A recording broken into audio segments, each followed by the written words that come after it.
Nu tā, sveiki visiem! Vēlējos uzņemt mazo video par amarantu. Re, kur man ir ziemā amarants. Es esmu vasarā viņu savākusi rudenī. Un es vēlējos parādīt, kā es viņu notīru. Re, kur ir amarantiņš. Tad es viņam nolaužu šīs te daļiņas. Protams, nolieku maliņā tos kociņus. Tie noderēs tur dārziņam vai vēl kaut kam. Pēc tam ņemu šos te un vienkārši samīcu. Šitam samīcu viņus, protams. Vislabāk to darīt ir ar gumijas cimdiņu, jo amarants pats pa sevi ir ļoti ass. Un tad, rekot pašas sēkliņas, paiet pašā apakšiņā. Protams, vairumā to nevar darīt, bet ja ir maz tā amaranta, tad tā var arī attīrīt. Un tad papūšu ar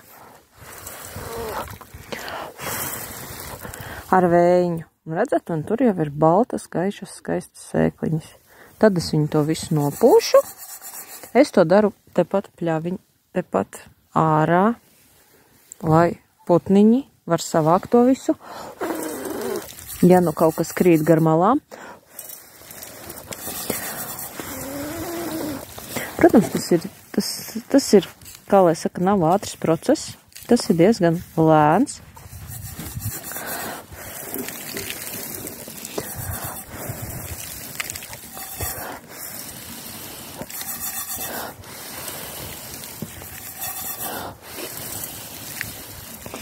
Bet mazai ražošanai tas pilnīgi der.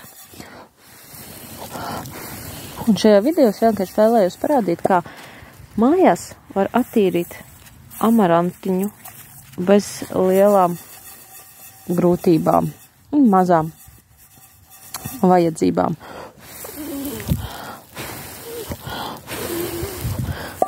Un tad es viņu ielieku kafijas dzirnaviņās, re, kur ir tie graudiņi. Vēl, protams, patīru, papūšu, ielieku kafijas dzirnaviņās un samaļu. Un man ir amaranta miltiņi. Paldies, ka vērojat, skatījāties. Lai top!